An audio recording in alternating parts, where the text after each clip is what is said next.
con el exministro del Interior, José Luis Pérez Guadalupe. ¿Qué tal, señor Pérez Guadalupe? Muy buenos días. Buenos días, Jorge. Muchas gracias por la invitación. Igualmente, muchas gracias por atendernos. Más bien, para comentar lo que ha generado una serie de dudas y opiniones respecto a la seguridad ciudadana, el tema de seguridad ciudadana y algo muy puntual que fue incluido en el discurso del presidente Pedro Castillo. La presencia de las rondas campesinas en estas actividades que tienen que ver con la seguridad ciudadana. ¿Esto es viable? ¿Cuál es su opinión, dado que usted ha sido ministro del Interior, por favor? Mira, la función de las rondas campesinas se reconoce a partir de los años 70, inclusive está en la Constitución, el artículo 149, y se plantea lógicamente que ellos tienen la potestad de intervenir dentro de su jurisdicción. Entonces, y respetando los derechos humanos. La labor que hacen las rondas campesinas en un comienzo básicamente se centraron para evitar el abigeato, el robo de ganado fundamentalmente en general, ¿no es cierto? Y en zonas andinas, zonas agrícolas, zonas rurales, y donde se formó, digamos, un grupo muy fuerte ha sido en Cajamarca. Y han cumplido una buena función. En 2017, el Ministerio del Interior inclusive formó una dirección de rondas campesinas en el Ministerio del Interior, se le dio algunas camionetas y creo que hay que valorar esa función. Ahora, trasladar esa función rural a urbana, copiando ese modelo, no tiene ningún sentido, ningún sentido. ¿Por qué razón exactamente considera que no podría ser factible? La pregunta es ¿por qué sí? O sea, no tenemos nada que ver, ¿me entiendes? Grupos que se forman en el campo para prevenir el abigeato con la delincuencia urbana de grandes ciudades. Comenzando, Jorge, que la delincuencia es totalmente distinta a la que estamos hablando. Es decir, una cosa es la delincuencia rural de robo de ganado y otra cosa es que te vienen los raqueteros, ¿me entiendes? Con una Glock a asaltarte, te vienen en moto o en autos de alta gama, en unas polarizadas. O sea, no tiene ningún sentido. Claro. ¿Con qué te vas a defender? ¿Con el chicote? Si hubiera plantearlo de esta manera no tiene ningún sentido. Claro. No hay una claridad en este anuncio, hay que ser sinceros, en eso solamente se ha mencionado que se podrían asimilar a las rondas campesinas en ámbitos urbanos, pero eventualmente considera que tras una capacitación podrían asimilarse de repente a un cuerpo de serenazgo y trabajar de manera conjunta con la policía. ¿Usted de plano definitivamente no concuerda con esta postura, con esta iniciativa? A ver, ya existen dos entidades que trabajan y ayudan en la seguridad ciudadana. Tú has mencionado muy bien el tema de serenazgo. Mira, ¿cuántos años tiene serenazgo? Y ni siquiera tiene una ley que les faculte, por ejemplo, usar armas. Ni siquiera pueden usar armas no letales. O sea, no hay una ley que lo faculte. ¿Por qué? Porque el monopolio del uso de la fuerza la tiene la policía, por un lado. Por otro lado, para ver el tema de la seguridad, ojo, creo que es necesario que la comunidad, los vecinos colaboren y actúen en coordinación con las comisarías. Eso me parece muy bien, pero ya existe, son las juntas vecinales, ya existe la ley, está en la ley de la policía, inclusive en las municipalidades. Entonces la pregunta es, ¿qué cosa es lo que se pretende con esto? Es una medida populista porque Castillo fue rondero, entonces si yo he sido Boy Scout, entonces voy a empoderar a Boy Scout que se encarguen del tránsito y ya no la policía, porque yo he sido Boy Scout y el 30 de agosto, recuerda que es feriado, los Boy Scouts se encargan de dirigir el tránsito. No tiene mayor sentido, sino más bien empoderar a las juntas vecinales. Si lo planteas de esa manera, habiendo una ley, tiene sentido. Y el tercer punto, Jorge, es que queda la sospecha de qué cosa pretendes hacer con eso. Mira, te doy un dato concreto. El coordinador de las juntas, de los ronderos, a nivel nacional ha ido a pedir 3.000 millones de soles de presupuesto y en 5 años vamos a tener 40.000 ronderos. ¿Qué es eso? ¿Una fuerza paramilitar, parapolicial, los colectivos venezolanos o las milicias brasileras? ¿Usted cree que esa puede ser la intención detrás de ese anuncio? ¿Que haya una especie de fuerza paralela que se encargue de vigilar de alguna forma y de alguna manera a las personas que de pronto no concuerdan con el gobierno o algo por el estilo?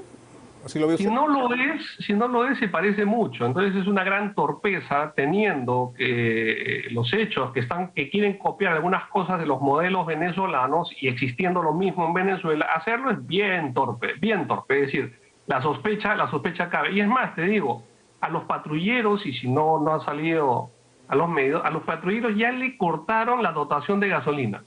¿Qué pretenden? ¿Reducirle la capacidad operativa de la Policía Nacional? Ahora, El mismo Premier cuando va al Cusco dice, no, no quiero la protección de la policía, sino de los ronderos. justo eso le iba Esto a es una consultar. falta de ¿Cómo vio respeto, usted una este falta de anuncio que hizo el señor Guido Bellido a propósito de su participación en estas conversaciones en el Cusco, cuando a través de su cuenta de Twitter anunciaba que bueno, se iba a dirigir al lugar, pero que su seguridad iba a estar a cargo de los ronderos? De hecho, había una fotografía que circuló por las redes sociales, con él montado en un caballo, en fin, acompañado de estos personajes. ¿Cómo lo vio usted? O sea, prescindió básicamente de la policía. ¿Se puede hacer esto, dado que él es un funcionario público de alto rango, de alto nivel, como un jefe de gabinete? Así es, Jorge. Dos cosas sobre tu pregunta que me parece muy interesante. Primero, si lo puede hacer o no lo puede hacer. No lo puede hacer. Él como rondero, como incendiario de esa zona lo puede hacer, pero ahora cumple una función, ¿entiendes? Es el primer ministro y tiene obligaciones que cumplir, y la Policía Nacional también. El encargado de la seguridad de todos los dignatarios, de todos los funcionarios públicos de alto nivel, en este caso un premier, es la Policía Nacional. Entonces no puede prescindir de eso suena a otra cosa, ¿ok? Y de hecho es una ofensa a la familia policial por eso. En segundo lugar, políticamente, él anuncia y va, perdón, si él era el primer incendiario de ese conflicto, ahora que va de bombero, si sabe dónde está el fuego, y no ha solucionado nada, lo único que ha pateado la solución para 60 días. Y creo que todos los peruanos tenemos que estar atentos a esa, entre comillas, solución que va a plantear el gobierno. No hay que ser tontos, por favor. O sea, él es de ahí, ¿ok? Él ahí, el primer promotor de ese conflicto ha sido él durante mucho tiempo. Entonces ahora va de Salvador. Eso es un show montado, por supuesto, pero Bueno, definitivamente lo importante es que está deslegitimando, desinstitucionalizando nuestra policía, y eso no lo podemos permitir. claro, fuera, digamos, de la presencia o del protagonismo que haya tenido el señor Bellido, obviamente también es importante mantener, por lo menos en este tema de los conflictos sociales, la calma y evitar, sin duda, pues, la pérdida de vidas, como se han dado en otros casos Así en es. nuestra historia respecto a conflictos sociales, ¿no? Nadie quiere tampoco nada de eso. Sin embargo, sí hay formas que probablemente estén cuestionadas. Señor Pérez Guadalupe, también hay un anuncio que formuló el presidente Castillo respecto a este plazo de 72 horas para los delincuentes extranjeros y que abandonen el país. ¿Usted considera que esto se puede hacer realmente? ¿Cómo se puede controlar? ¿Qué medidas se pueden tomar para que se cumpla finalmente lo que ha prometido el presidente Castillo? ¿Se puede hacer esto? No sé si fue una promesa, una advertencia. Una advertencia, básicamente, ¿no? Porque con un plazo establecido de 72 horas. Pero a ver, ya pasaron 72 horas, ¿qué? ¿Y los venezolanos o los extranjeros en general, perdón, que han cometido delito ya se fueron? O sea, ¿qué hicieron? O sea, está bien, yo entiendo como un discurso político, ¿me entiendes? Arengando, vamos a ser potencia mundial, o sea, está bien, yo entiendo, pero a ver, concretamente, ¿se puede o no se puede? ¿Qué es tu pregunta? Mira, si ha cometido un delito, no se puede ir. Es decir, si has cometido un delito en el Perú, peruano o extranjero, se le tiene que procesar, juzgar, sentenciar y cumplir condena en el Perú. ¿Y la figura de la expulsión puede caber en este Sí, caso o no? Para extranjeros, sí, por lo menos. pero después de que cumple su delito. ¿Entiendes? Después de que cumple su pena, su sentencia, ahí viene la expulsión. Porque no hay delito, en todo caso, entró irregular, no, es irregularidad, no es delito entrar a un país. O sea, ya digo, y si se le encuentra en flagrante delito, se le tiene que procesar, sentenciar, cumplir la condena y recién expulsar. Entonces, ahora ya hemos visto también que han habido anteriormente varios vuelos donde se sacaban a venezolanos y a los meses, a los pocos meses los teníamos de vuelta. Entonces, tampoco es que sea ¿Esto muy puede, eficaz. digamos, lindar con un discurso xenófobo a su consideración? Yo creo que habló de delincuentes extranjeros y en ese sentido, y efectivamente ha aumentado el número de internos de cierta nacionalidad en el Perú en los últimos meses, sí, y eso es un hecho concreto también. Yo creo que no tenemos que hablar de extranjeros delincuentes, sino de delincuentes extranjeros. La primera categoría es delincuente, es lo que nos interesa. Peruanos extranjeros, eso va en segundo lugar.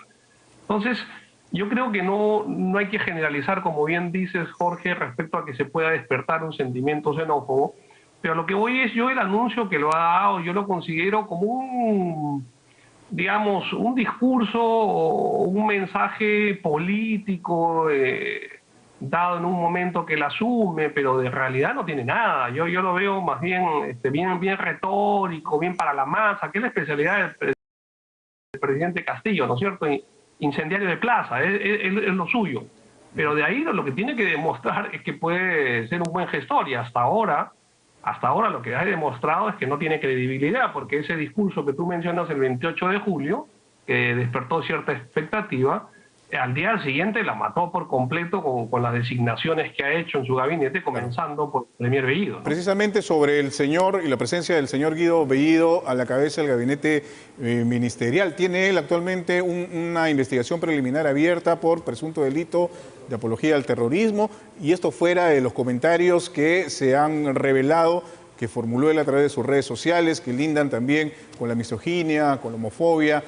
Y en fin, ¿cómo ve usted, qué consideraciones tiene respecto a la figura de Guido Bellido en estos temas en particular? Ya, podríamos hablar de Guido Bellido como del canciller, el ministro de Trabajo, el ministro de Interior, etcétera, etcétera, y toda la catafila de transportes y comunicaciones. Pero viéndolo globalmente, algunos dicen, no, ha cometido un error, que rectifique. Yo no creo que es un error en el sentido de que yo creo que es una cosa hecha a propósito.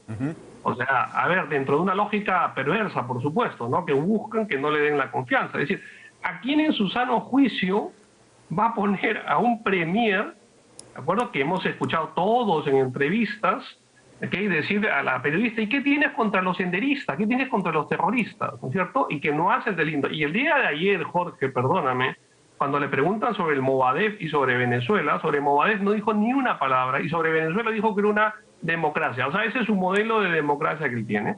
Entonces yo no creo que sea un error, se le chispoteó a Castillo. No. Está pensado, o sea, está pensado.